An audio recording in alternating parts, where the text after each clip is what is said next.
Good afternoon, friends. Welcome, and thank you for your eyes and ears for the next few minutes.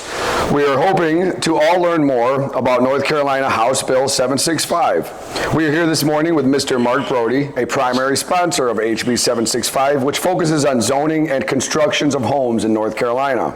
I would like to start off by thanking him for answering the phone the first time I called and his willingness to speak with me. Adding to that, he drove what I assume was close to an hour to come to our county to talk with us. Thank you, sir, for the transparency and service. This is being filmed at the Cabarrus County Republican headquarters with a thank you to the most reasonable man in politics, Jim Quick, and Lanny Lancaster for being so gracious with their space. Thanks to both Jim and Lanny. A quick intro for our guest. We are honored to have the opportunity to introduce Mark Brody, a Republican serving in District 55, which includes Union and Anson counties. He's been serving since 2013. Born in Wisconsin and receiving his degree from Concordia University in 1996, Mark is a dedicated family man, married almost 50 years. He has 3 children and is a long-standing public servant. Was in the Naval Reserve for 8 years, moved to North Carolina where he worked as a general contractor. With a proven conservative track record, fighting for our right to bear arms with 100% consistency. Has a 98% rating with the North Carolina Values Coalition scorecard. He's been the primary sponsor of over a dozen bills and voted on what I'm guessing is in the hundreds of bills. He is what we call around here experienced. Mr. Brody, thanks for being here, sir. Thank you. If you're wanting to explain government and its potential overreach, then you're at the right place at the right time. That's what I heard. Tell us all why you and your co-sponsors, who all seem to have experience as builders, decided to file HB 765. Sure, it's a good question. And it isn't the fact that we are builders, other than the fact that we are experienced in that field. The issue itself spans more than just contractors. It deals with an interesting phenomenon that North Carolina worked itself into from 2012, 2013, which is we were focused on growth and development in North Carolina. That's obvious. And of course, if you remember back when we first took over the House and Senate, which was the 2010 legislature, which I wasn't in, I came in, I was voted in 2012. Okay. But at that time, we got the supermajority for both House and Senate, and we still had a Democrat governor. But we went on a mission to move North Carolina up from one of the least desirable states for economic growth to now we rival both Florida and Texas in the 1, 2, and 3 spot. Every year now we do this. North Carolina does some fantastic things. Along with that, the economic growth came the shortage of housing for people that are in these businesses and industries that we attracted. And just so you get an overview, a lot of these businesses hire people and they pay them the $35,000 to maybe $55,000 range. And the problem that's come up is there's no housing for them. That range, there's no housing for that range. If you have a household income of $80,000 or $100,000, well, you can afford what's being put up in Cabarrus or Union County or every place else. You can afford those. But anybody less, they're finding themselves that if they can find a decent rental, the majority of their income is going to pay rent, and they really never have the ability to accumulate enough money to put down payment on a house. So what am I talking about in this? Now, granted, I'm not as experienced in Cabarrus County, but I think it's pretty similar around, is the average entry-level house now is in the range of $350,000. Sure, yeah. Yeah. So, and if you kind of do some extrapolation, you'll find that you need an income, household income of $80,000 to $100,000 in order to afford it. Barely, a lot of people, barely a baby. That's right. Yeah, that's using standard mortgage ratios to get in. But what's missing? What's missing is, because I've been a builder since, I've been licensed in North Carolina since 2000, and both the other two sponsors, similar situation is, we used to build what we call a starter home. And that was somebody, now, okay, got to back up a little bit. In pre-2008 prices, they were anywhere from 109.9 to 139.9. Now, granted, everything's doubled, or at least they had 100,000 onto it just because of the Biden inflation. But, so now that would make it about 229, 239, 250, et cetera. That's a starter home. That you can get in with a household income of about $50,000, somewhere in there. But that's not available. So we ask ourselves, why isn't that available? It's free market, right? Free market will provide. Well, the problem is local governments have decided that they're going to defy free market, and they say, well, we don't want those houses there. And it's a common theme throughout the state, that we don't want that size house, and I'm going to let you let your imagination run to decide why that is. But they'll give you excuses like, well, it doesn't pay their fair share of the expenses, et cetera, and we got to provide services that their tax doesn't pay for it, which is basically a nonsense argument. Well, what I have... So, I mean, okay, that's kind of the overview. I get it. I get what you're saying here. And when, like my wife and I, who bought our first home in 1999 for $78,000, and I made about $40,000 as a flooring installer. My wife was raising our children. Hey, so was I a flooring installer. Really? In '96, yeah. Okay, wow. Yeah. Okay, well, you know what's up then. You know hard work. Mm-hmm. So, we still own that home and we rent it out. Our payment on that home, we got it our interest rate was around 7%, and we had a 30-year deal, and our payment was just under $700. And we're renting that house out today for $1,200, and it's a good deal for our tenant. Like, we could be getting $15, $16, $100 for this place, and I do worry about these people making less, but there's a lot of different conflicting arguments and voices and all over the map here, and it's why it's so complicated. Like, everybody wants to be the last one in. Shut the door behind them. Yeah. Nobody else. Yeah. And everybody's got to fight that. Yeah. Because there's always somebody here when you get there, and there's other people that want to come behind you. So I think one of the bigger arguments is for how this is going back and forth is, can you build a small home? Sure, but how many small homes on what size parcel? Where are they going to be? Are they funded by government at all? Or are they just paid for by that private citizen?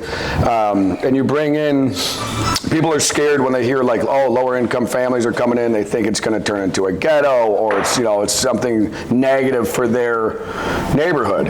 And but at the same time, these people need to be able to find a home. So how does your bill protect the already existing homeowners from bringing in just it sounds to me when I read it, when I look at the bill, that there's almost no limitations for how many houses per acre, and then there's a lot of demand from the government to come up with funding for sewer and water as soon as that, like they have 90 days to come up with the financing for the utilities for builders when they're wanting to build something. There's just a lot of one way. It just looks to me like a lot of power goes from the people and the government directly to the builder. That's how I read it. And I know you guys have changed some things. Can you talk about some of the things you've changed and some other things that you think might need to change to get this to go through? Well, you've did a pretty much span on a whole area.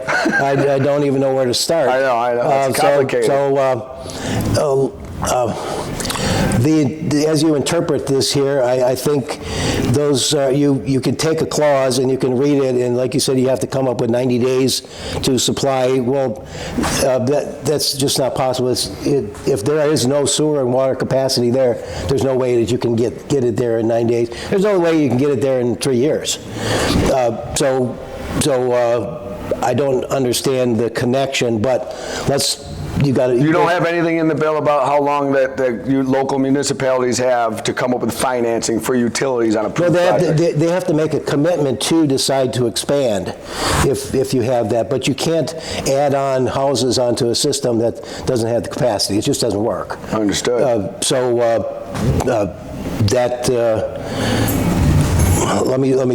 trying to think as we go along here. An example is with the city of Monroe, where it's in Union County. City of Monroe does a great job of managing their infrastructure, sewer and water in particular infrastructure, and they're thinking 10, 15 years ahead of time. They are already making plans for what they want to do 15 years from now. Union County didn't at all. They delayed and delayed and delayed until they finally reached maximum, and they had no plans whatsoever to expand. So we a couple of years ago, we put in an appropriation for them of $27 million to get what we call 12 Mile Creek plant. That's their main one in there. Get it moving. Get it going and get it under contract. And they delayed for 2 years to it, and of course they went into a no-growth mode, no growth whatsoever. And finally we had to say either you get the plant started or we're going to claw back our $27 million. It's just not money that we want to play games with. So it all depends on how your municipality approaches that. Yeah, there's no way we can make them, but they have to make a commitment that if you're gonna grow, you need to. There's a lot of pushback now because I think, like you stated, and since 2012 or before, there's been a push for growth. There's been a push to grow. And at what point do you say, okay, I've been in the gym, I'm bulked up, now it's time to start getting some definition. Now it's time to lift lighter weights, more reps, instead of, just pounding out this growth. And what bothers me the most about the growth, it's not organic. We're giving out subsidies. We got to pay companies to come in. Like, if you just read the news about the company coming into Holly Springs, there's Josh Stein signed a contract, and the local municipalities, I saw 15 million, 19 million here, giveaways to bring them in. Like, I would like to vote for representatives that can convince me that they're able to build a community where businesses are welcome to come, but if they want to. Not, I'm going to pay you to come in and bring me your jobs. Well, I would say, first of all, I didn't read that, so I have. It's fairly new. Okay, but the Republican view of growth is that it is free market style growth. There's no subsidies. The Democrats will want subsidies all day long. I understand. And that's their MO, and we've always said, no, we're not going to do that. We're not going to. Not the ones in Cabarrus County, just so you know. The Republicans in Cabarrus County loved free tax giveaways to corporations. Just so you know. I don't know about the Union County Republicans. Okay. I wish we're going to go that. We're going to go jump on that. Let's explain some of that. What is a free giveaway to corporate America?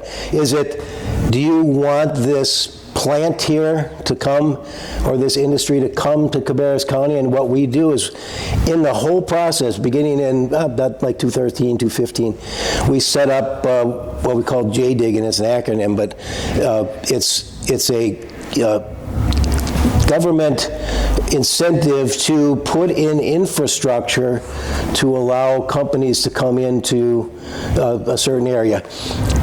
We've learned a lesson a long time ago with Dell Computer that we used to give away. We gave away $200 million to Dell Computer so they'd come and open up a plant in Charlotte. Well, they took the $200 million, and a couple years later they left. That's right. We've learned our lesson. There's nothing free that goes in. We always claw back more than what we invest in, but we put that infrastructure in. Now, Cabarrus County, let's look at some of the advantages, where they've prospered in this. Is look at I-85. Now, you were here in 96. Got to remember, we got to go back a century, It's so bad. I'm old. But you remember what it was like then, and 85. Now it's a beautiful highway. Granted, it does get crowded, but it actually moves, and you've been the beneficiary of that, and you can see all the development, the industrial development that goes along with it. Now, industrial development is really great because, at least in the eye of municipality, is they don't ever send any kids to schools. They never, very low maintenance, and you get a lot of tax revenue from it. Well, everybody that works there has kids that go to school. Yeah, well, right, but the business itself, they pay taxes on their house, but the business itself pays taxes without that. So you look and say, they love that, and they bring jobs to the area. The problem is, sir, we don't have a system that, as the population for Cabarrus County, and again, I don't know what's going on in Union County, but for every new person, the taxes go up. Like, you would think, if you were just in a vacuum, and you would think the more people you bring into a community, then each person would pay a little bit less. But the system that we've been running under and applying, it's the opposite. The more people that come into the county, the more our taxes all go up, which is, that in a nutshell, to me, is the problem. If Eli Lilly wants to come here and bring jobs to Cabarrus County, I don't want to sit down and do a math equation and figure out the maximum amount of money they're going to bring and then give them back 70% of that because I know I'm still going to garner the 30. I want 100% of that for the community. If they're for the community and they're so excellent, then why wouldn't they want to pay their fair share coming in the door? Well, because they'll just go to South Carolina. Well, and then they'll move to South Carolina, and then they'll have a bunch of empty buildings. Okay. Okay. I mean, I don't get involved in the decision making of Cabarrus County. I know. We're just discussing corporate welfare. And as far as the taxes go, I mean, that's governed by your county commission or your councils on how much your property taxes will vary every particular year and what you spend on it. Now, if at some time, wouldn't you like to go in and look at the budget of Cabarrus County, let's say, and say, all right, let's really take a deep look at this and see just what are we spending our money on that maybe we shouldn't. Yeah. But that's not mine at the state level. That's yours at the local level. You do that. But the idea, and I mean, it's a fair question for you to ask is, why shouldn't they pay 100%? Well, what's happened around the country is there's a competition for, Eli Lilly is a big company, but there are a lot of slightly smaller companies that are out there, or even the big Toyota plant or a Honda plant or something like that. There's a lot of competition out there, and you know what, Chris? They'll leave. They won't come. I understand. They won't come. They'll leave. And so then what do you do? Our policy has been to encourage these, and mind you, so you have to. I always have to counter every time you say that we're not getting back. We get back more money than we use to put in the infrastructure. In theory, if they don't leave. It's not theory. It's a fact. We get that because we learned our lesson, and we won't do that again. Out of the 400 and some corporations that have come into North Carolina, over 200 of them have left before fulfilling their commitment.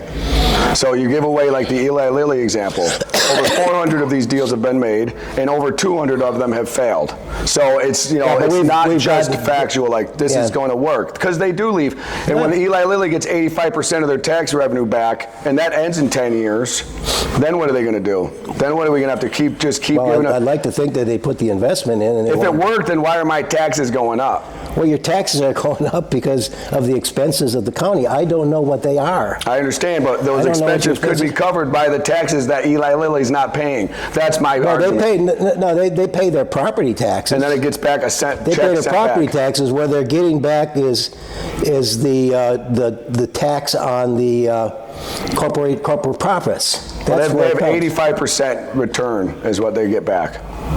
Yeah, well, and I don't get any back. Do you get any of your tax money back that you send? Well, I think in the average, as you average all out, yeah, we all share in that. Right, and I just wish that they would pay a little bit more. Because remember, the local government, you're talking about your taxes going up, those are property taxes. That's local government's specific purview of where they tax. Who is giving away the... State is income tax and sales tax. Now, you get some sales tax back too, but that's where the state gets their money. Why your property taxes go up? I don't know how much Well, you're we're getting a spending lot of on. these companies to come in. We're growing faster than everybody. So I would just like to see if all this growth is worth it and all this tax giveaway is worth it, that it would end up trickling back down to the average person. Why isn't there any homes affordable? Why is everything so high? Well, I told you why there's no homes affordable. They don't want to. They don't want to allow them. So what's this? So if I'm a builder, It's as simple as that. It's a free market decision that the local governments have decided to usurp.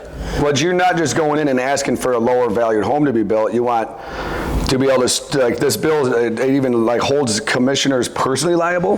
Like, I don't know. That's out? Yeah. Okay. I mean, we've remember I said you've spanned a lot of things. Yes, sir. You asked me also on the end what's its current status, so we haven't gotten there yet. Yes, sir. Yeah. So yeah, I know some of those things have been removed, thank goodness. Yeah. And I don't know, like, you can tell me. I know in politics, sometimes these bills get pushed forward just to try to affect change. You don't know the bill will necessarily go through, but if the government's overreaching and trying to strong arm, and you go, okay, well, here, how about this? We'll push back this way. And then the government goes, oh, well, hang on a second, maybe we should behave a little differently. At the bottom line, at the end of the day, what is the government, like, you're saying, like, they don't want me to build a starter level home, right? Which I know it's more complicated than that. They don't want you to build 5 starter level homes on a half an acre. And, Well, that didn't require that. Was it 19 homes per acre or something? No. It was on single family detached, meaning it's a single family house. It was 5 per acre. But let's look at the dynamics of that. And being in building and development for a long time, I got it. That's a 60-foot wide lot, 125-foot deep. Now, Cabarrus County and everybody else, they approve 60-foot lots all day long. The only thing is they're a little bit deeper, which makes them a little bit bigger.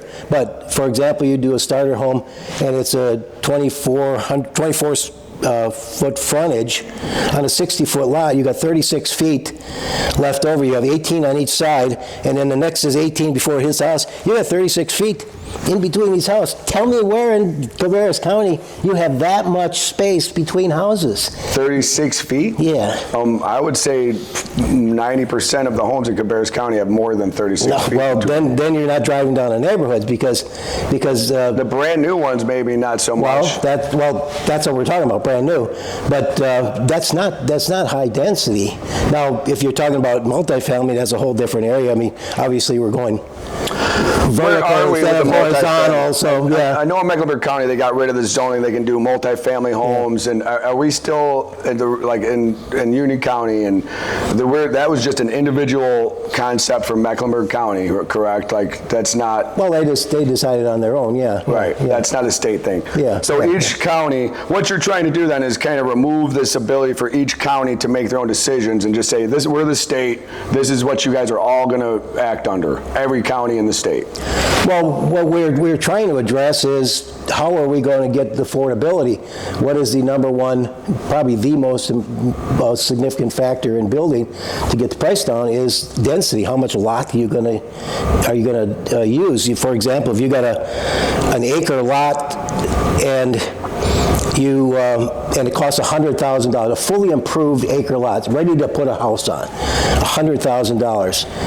How much is a half acre? It's $50,000. How much is a quarter acre? It's $25,000. How much is a tenth or 20% of that? It's $20,000. Now all of us, you see, you've dropped from $100,000 and you took off $80,000 in the cost of that house. That you can use to buy it, to build a smaller house and sell it for less money. I mean, the math works out. It works out. Now, let's go, because I can see your wheels turning. You can sell it. And you say, well, I think this is a time where we have to address what's taken out. That part has been taken out. The required density, et cetera, issues with personal liability for a commissioner. Yeah, well, personal liability. I want people to run for office, and they're not going to run for office if they're going to get sued liably on a personal level. Yeah, but So those issues that we've caused the contention have been taken out of the bill. So there are other things that are still left in there, but a lot of those are fairness issues.